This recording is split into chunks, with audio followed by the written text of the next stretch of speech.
A lone magpie flies down in front of me, wings fluttering wildly as it begins to peck the earth, no doubt with food in mind. Oh, how I wish the lonesome bird would find a partner. I truly do. It would be much better for all of us if it did. From my own position, sitting on a damp bench surrounded by finality, my mind is in disarray.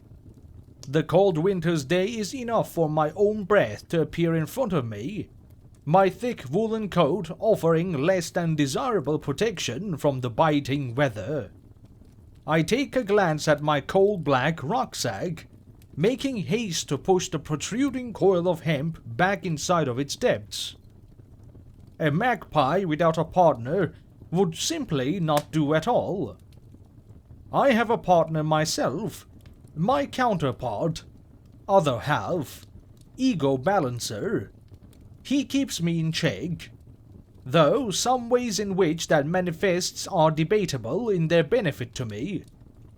Alas, we coexist, him and what a pair we make.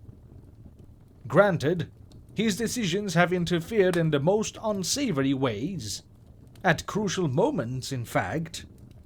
There are only so many times that I can evade prying eyes when he makes such a pig's ear out of my meticulousness. And, come to think of it, when judgment called my name, when my execution was to take place, the chance to finally repent, he answered instead, wrenched me away from my destiny, tearing open a wound that was almost healed. And now what? Now I must deal with the mental motivation to follow through, to get my second wind, in the wake of his choices. All because he could not stop himself from emerging, from rearing his ugly head in my finest hour. We are not the same. Doesn't he understand? He is nothing like me, my antithesis, and yet he exists just as much as I do, as tangible as I am. He simply does not, no, cannot fathom the process. The understanding that sin has crept into my veins is a hard pill to swallow, but it is one in which I must ingest. We gave in to my selfishness, as much as he denies it, as much as he tells me it was I and not he. Two sides of a coin are made of the same material, old friend. Hedonistic, transgression-heavy and blight-ridden, that is my existence. And who do I have to blame? Not the ones who weep for their lost sons, nor the ones who weep for what my mouth has uttered. I am the sole pair of shoulders, akin to Atlas and the world. My tongue is a barbed, poisonous thing, and I ought to have it removed. Oh, but my hands are brutish. Weapons of war, harbingers of grief, and where words scald the hands incinerate.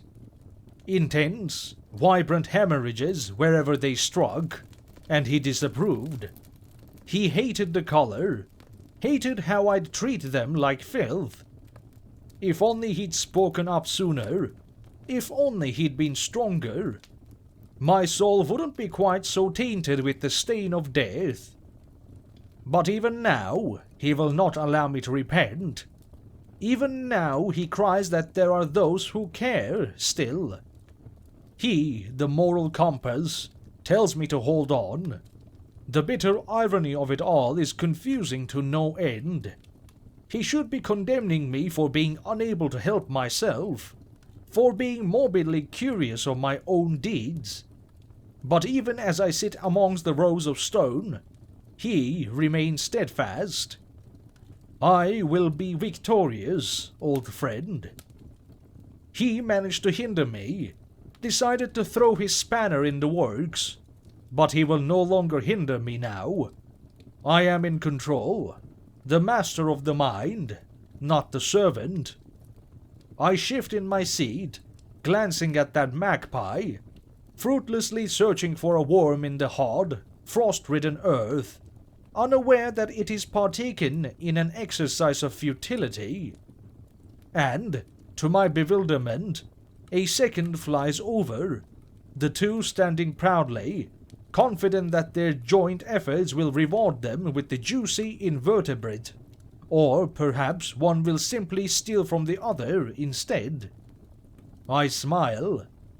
Despite all my woes about him, he is a comfort, a reassurance that someone still cares, still has my interests at heart, even if misguided and woefully ill-educated in what must be done now. And so, as I stand, taking a last gaze at the grave I have helped to build across from me, I feel content, finally. His stubbornness notwithstanding, I enjoy his company, and I shall truly miss him. A diamond in the rough. He's there. He's always there. But God has left me, and I will accept my fate this time, whether he approves or not.